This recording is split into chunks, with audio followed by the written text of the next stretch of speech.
नाग पंचमी का पर्व क्यों मनाया जाता है, आइए सुनिए, देखिए आगे वीडियो में। आता है।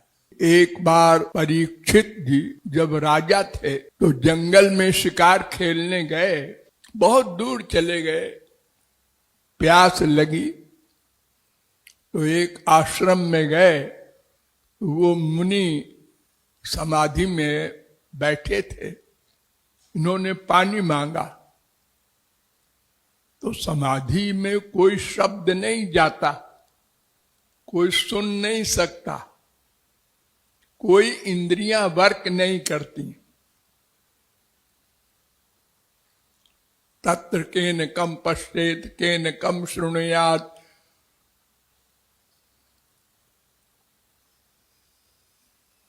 तो राजा थे सारे भारत के, राजमद होता ही है। अरे छोटे छोटे लोगों को मद होता है। एक कांस्टेबल खड़ा होता है, अगर उसने हाथ किया और गाड़ी नहीं रोका आपने, तो आप चाहे लाड हो और चालान कर देगा।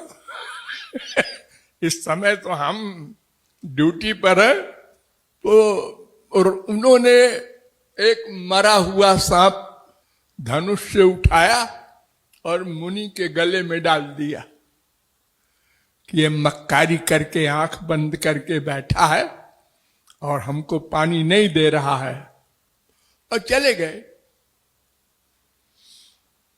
तो मुनि के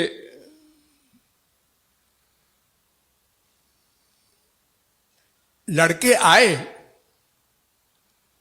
तो उन्होंने देखा पिताजी के गले में मरा हुआ सांप। ये हरकत किसने की? तो वो समाधि में जाकर पता लगा लिए कि ये परीक्षित की करतूत है। तो उन्होंने परीक्षित को श्राप दे दिया कि 1 सप्ताह में तुमको तक्षक सर्प, तक्षक नाम का नाग था, वो डस लेगा और तुम मर जाओगे, ये तुमको दंड। और उन लड़कों ने जो श्राप दिया वो बता भी दिया परीक्षित को। तो मुनि को मालूम हुआ, उन्होंने कहा ये तो बड़ा गलत किया तुमने। एक पृथ्वी का राजा, उसको ऐसा श्राप दे दिया।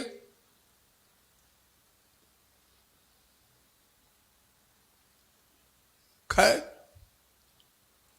तो उसके बाद आप लोग जानते ही हैं, भागवत का श्रवण किया था सुखदेव परमहंस से,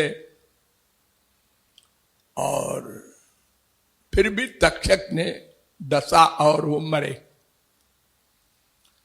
तो उनके लड़के को बड़ा गुस्सा आया और जन्मेजय ने यज्ञ किया, और उस यज्ञ में आवाहन किया जितने नाग विश्व में हो सब आके यज्ञ में गिरे और जले।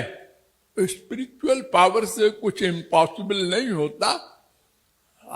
मंत्र के द्वारा सब नाग आकर कुंड में गिरने लगे और जलने लगे। उधर से नारद जी जा रहे थे, उन्होंने कहा जन्मेजय जी। उन्होंने नारद जी को प्रणाम किया, क्या कर रहे हो भाई? ने कहा हमारे पिता को नाग ने डसा है, हम सारे नागों को समाप्त कर देंगे।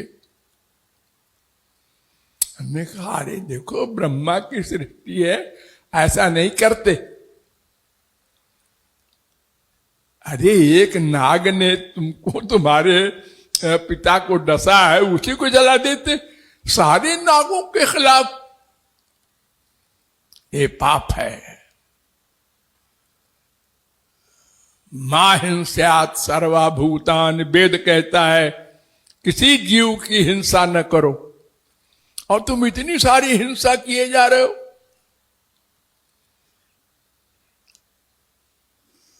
तो रोक दिया। उनने कहा देखो नागों से माफी मांगो, अब जो बचे हैं उनसे, और उनकी पूजा करो। ताकि भविष्य में लोगों को पता चल जाए कि ऐसे निरीह जीवों को मारना ये बहुत बड़ा अपराध है। तो उन्होंने फिर नाग की पूजा की और ये आदर्श स्थापित किया कि आज के दिन सब लोग नाग की पूजा करो, माने सम्मान करो, माने उनकी हिंसा न करो। ये भावार्थ है नाग पंचमी का।